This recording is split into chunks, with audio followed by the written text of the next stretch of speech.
verre de plastique.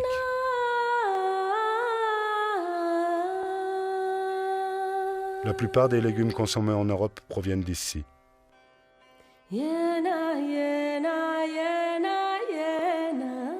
Si c'est ça le jardin de l'Europe, alors il faut vraiment qu'on change d'Europe.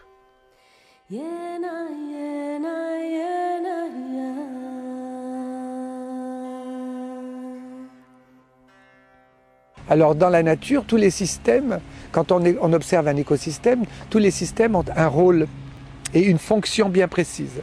La coccinelle, elle est faite pour manger les pucerons et elle est formatée pour les découvrir et elle est même physiologiquement,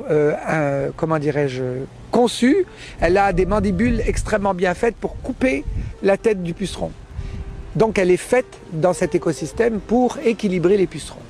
Et l'humain n'échappe pas à ce rôle, à cette idée de rôle, de niche, qui est intéressant de redécouvrir.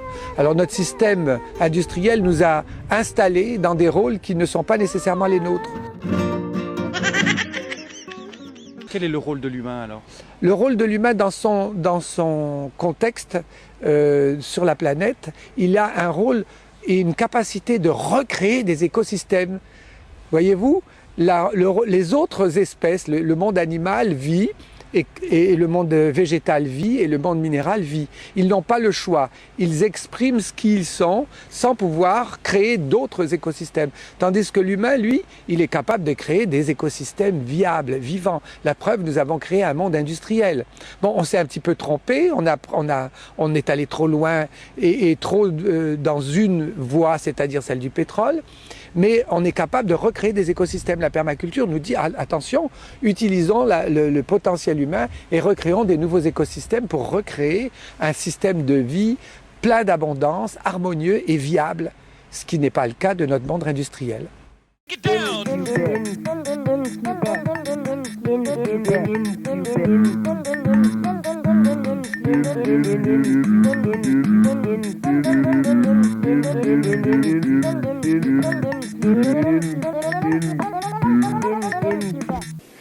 Les yeux rapprochés qui nous permettent de voir le relief, ça semble lié au déplacement dans la canopée. Dans la canopée, ça je peux vous dire, il faut avoir une très bonne perception du relief, parce que si vous voulez attraper un support et que manque de chance, il est derrière et pas devant, là la sélection darwinienne va jouer à plein, parce que ça se passe à 55 mètres de haut.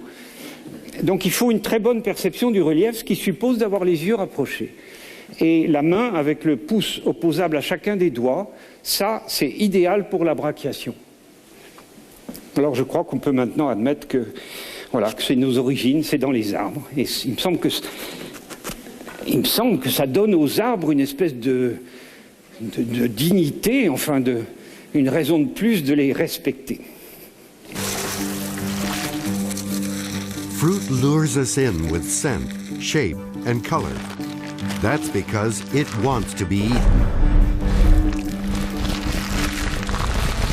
When an animal or a person eats a piece of fruit, the seeds pass through the digestive system, spreading its genetic material far and wide.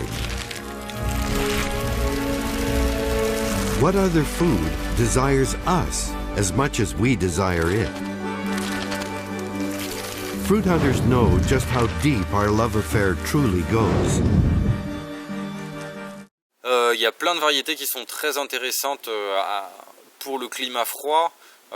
Les kakis comme les kakis de Virginie, il y a le kaki Mider, il y a Nikita Gift, il y a Rustian Beauty. Donc tout ça c'est des kakis qui résistent à moins 30, moins 40, donc qui passent sans problème en région froide. Il y a des vignes très résistantes, les vignes du type, il y a l'Imrod, Imrod ça je sais plus, il me semble que ça vient de Hollande. Il y a Zilga, ça vient de Russie, moins 40, Imrod moins 20. Zilga c'est moins 40, après il y a Veldia Vezzo, c'est un italien, un raisin italien qui lui résiste à moins 30. Donc tout ça c'est que des vignes qui sont en plus résistantes à toutes les maladies. Ce qui m'a paru important, c'est de travailler sur plusieurs axes. Un premier axe qui est justement étaler les récoltes. Donc en étalant les récoltes, il faut travailler à récupérer des variétés très précoces qu'on a oubliées, des variétés de saison, des variétés tardives et des variétés très tardives, voilà d'une part. Après, j'ai comme axe de travail les résistances au froid. Donc là, j'ai des conservatoires d'agrumes, de fruitiers exotiques qui résistent au froid. Voilà, ça permet de varier. Une autre thématique qui m'intéresse beaucoup, c'est les fruits qui ont une aptitude particulière. Aptitude au séchage, aptitude à faire des jus, aptitude à se conserver seul, etc., etc.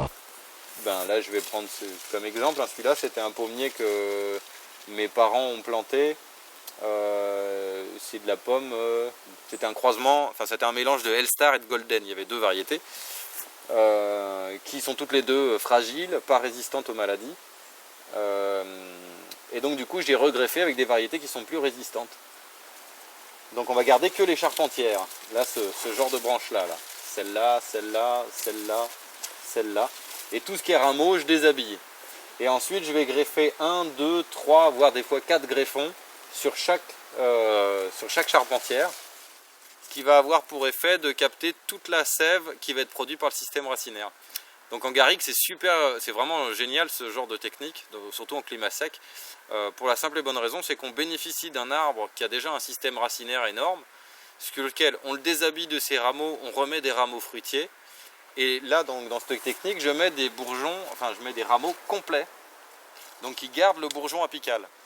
Ce qui a pour effet en fait de faire des rejets des fois 2 mètres dans l'année. Ici, donc là, il y a un greffon. Sur celui-là, il y en a 2. Sur celui-là, il y en a 1. Sur celui-ci, il y en a 2. Alors là, sur cette branche-là, ça c'est de la rainette du Mans que j'ai greffé, qui est assez résistante aux maladies dans l'ensemble et qui donne des très bonnes pommes. Et donc là, on peut voir que j'ai greffé cet arbre en avril et les pousses font quasiment toutes 1 mètre 20 de long. Donc en fait, avec cette technique, je déshabille l'arbre de ses rameaux, je le rhabille avec des rameaux fruitiers et presque d'ici l'année d'après, je peux commencer à récolter des fruits. Et surtout, j'ai un arbre de la même taille qu'à l'origine. Donc je pars pas d'un tout petit greffon que j'ai greffé sur une énorme branche. Je récupère directement tout le système foliaire, je tire parti de toute la sève des racines sur l'ensemble. Donc les noyers vont disparaître de l'Hérault, ils sont en train de disparaître, il fait trop chaud. Donc j'ai mis la noix de pécan. Regardez, noyer de pécan. Là c'est le début d'une collection, mais elle est toute derrière aussi, de mûriers. Mûriers pourquoi? J'ai sélectionné des mûres, arbres, au goût magnifique. Certaines font 11 cm de long.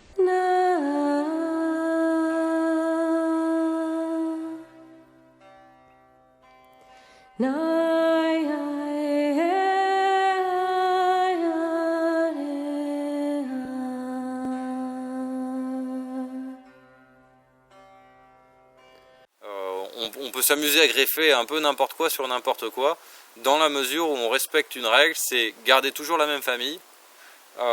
Et après, dans les familles, il y a des sous-espèces. Donc par exemple, dans la famille des rosacées, dans lequel il y a les nèfles, les coings, les prunes, les pêches, les poires, les rosiers, les fraisiers. Enfin, ça, c'est l'ancienne classification. Dans cette famille, il y a 2 types de fruitiers. Il y a ceux qui font des noyaux, les prunoïdés, et il y a ceux qui font les pépins, pomoïdés, voilà, c'est ça. Donc les pomoïdés et les prunoïdés. Donc en gros, sur les rosacées, on généralise en disant noyau sur noyau, pépin sur pépin. Essayez pas de greffer un cerisier sur un pommier, ça marche pas. Ou de greffer de la pomme sur un prunier, ça marche pas. Par contre, cerise sur prune, prune sur cerise, pêche sur amande, amande sur prune. Va y avoir des affinités, des fois ça va bien marcher, des fois ça va moins bien marcher. Mais dans l'ensemble, on reste dans un potentiel où ça va marcher.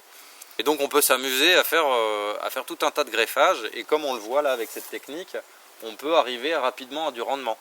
Donc surtout si on plante soi-même des pommiers sauvages, des pruniers sauvages chez soi, si on en met un peu partout, en jetant des trognons un peu partout, du coup on se retrouve à avoir des grandes ressources pour pouvoir venir greffer des variétés, surtout des variétés résistantes aux maladies. Les pépins issus de votre pomme golden auront une plus grande qualité génétique que votre pomme golden à l'origine. Bon, même si la pomme n'est pas bonne à la sortie, on a de grandes chances qu'il y ait au moins 50% des enfants donc issus de ces pépins de pommes golden du commerce, il y aura au moins 50% des enfants qui auront les caractères génétiques du père. Donc il y a de grandes chances que ce soit Everest, Floribonda ou Asiatica. Donc des variétés qui sont résistantes à la tavelure, résistantes aux feux bactériens pour la majorité. Donc en fait il faut semer et greffer pour avoir des fruits rapidement. Là j'aurai des fruits d'ici 2 ans, 3 ans. Alors que si j'avais semé, j'aurais des fruits d'ici 10 ans.